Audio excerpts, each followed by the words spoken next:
Была детская площадка, да сплыла вместе с объявившимся хозяином территории, на которой она располагалась. Интересно то, что земельный участок по логике придворовый. Рядом стоит многоквартирный жилой дом. Ну а по факту частная собственность. Владелец намерен обустроить на этом месте парковку. По сути, это его право. Но как быть жителям и местной ребятне? В общем, история еще та. Индира Манкиева отправилась разбираться в Малгобек. С одной стороны, утверждение жителей, мол, детям же нужно, а с другой стороны, документ, подтверждающий этот участок, действительно принадлежит некому Арчакову. Сейчас он собирается строить здесь закрытую платную парковку, основываясь на свою договоренность с местной администрацией, которая была заключена еще в начале 2000-х годов. Стоит отметить, что тогда ситуация была нестабильная, и машины свои нужно было как-то охранять. Но сейчас в парковке никто не нуждается, потому что она как бы уже имеется.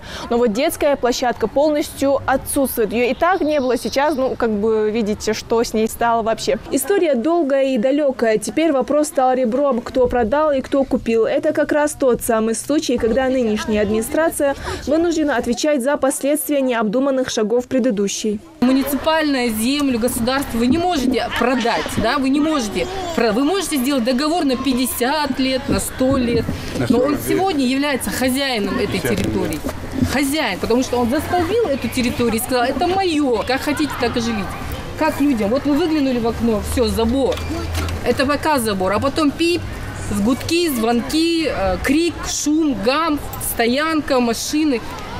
О людях не надо подумать. О том, какие неудобства он создает жителям Арчака, владелец этого земельного участка явно и не думал. Имеющаяся детская площадка и так была 60-х годов. Теперь их и ее лишили. Один единственный вопрос, который не сходит с уст жителей, как допустили. Я понимаю, если была бы площадка, дети игрались бы. А мы-то надеялись, что здесь будет. Вы же обещали, что будут и тренажеры, и детская площадка.